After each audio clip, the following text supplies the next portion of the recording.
Good day, sir. I am Aira Lopez of BSN 13 and today I will perform the return demonstration for administering vaginal medication.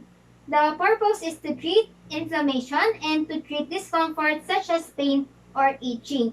And for the assessment, we must assess for the following such as the client's level of consciousness and ability to understand instructions, the client's vital signs. Also, we have to check for the vaginal orifice for inflammation, amount of vaginal discharges, and odor. Also check for complaints of discomfort such as itching or burning. Then also the ability of the client to assume position, the intactness of the medication, as well as the expiration date and color and appearance of the medication. So moving on now with planning. So we have to observe the 12 rights on giving medication such as the right client, right drug, right dose, right drug, right time, right documentation, right assessment, right evaluation, right drug presentation, right motivation and approach, right to refuse, and right of the client to know the reason of the drug to be administered. And then after that, we have to perform hand washing before and after the preparation. For the materials, we have to prepare the following such as the hypo tray with lining, the prescribed vaginal medication, the medication card, 4 pieces sterile gauze, a pen light or other source of light like a drop light, and a garbage bag. Moving on now with the implementation or the procedure. So first, we have to perform hand hygiene and put on PPE if indicated.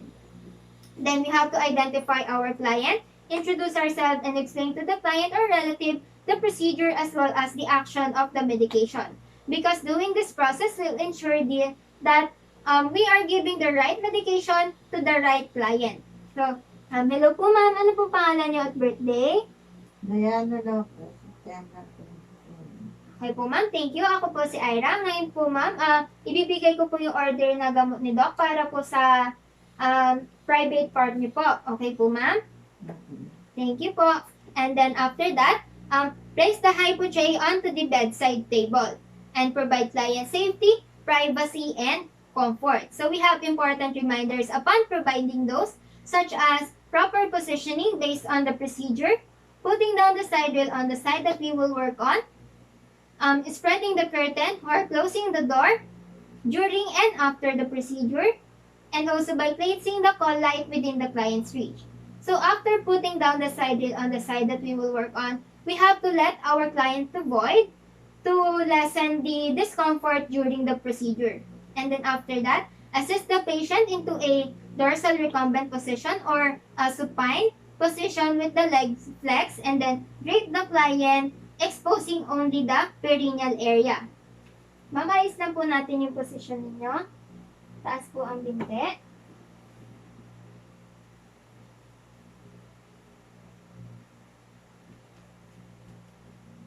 Then now, we will put on clean gloves and assess for the perineal area as well as clean it.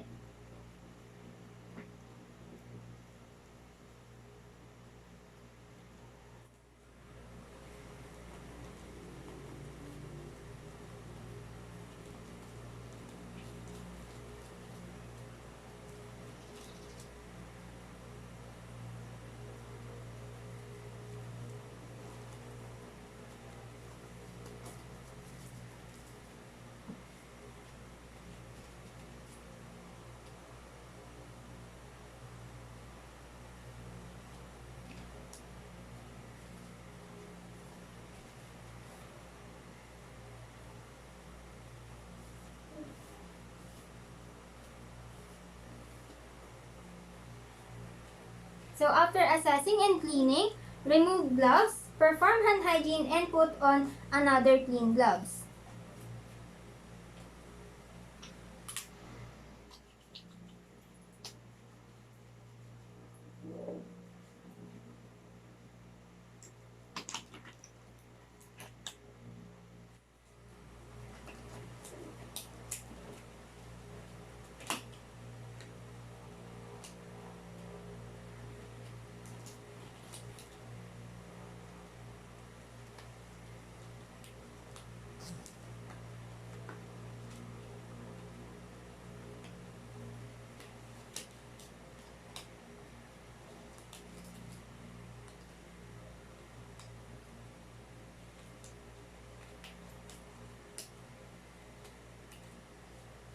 Then now, unwrap the suppository and lubricate the smooth rounded end.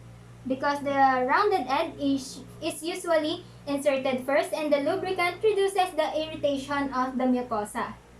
Then, instruct the client to relax by breathing through the mouth to relax the pelvic area. So, ma'am, relax lang po kayo, no? Hinga po tayo gamit po yung bibig. Thank you po, ma'am. Insert ko na po, okay? Then now, insert the suppository.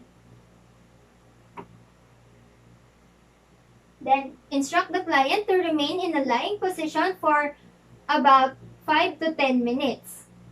So, ma'am, ganyan lang po ang position natin.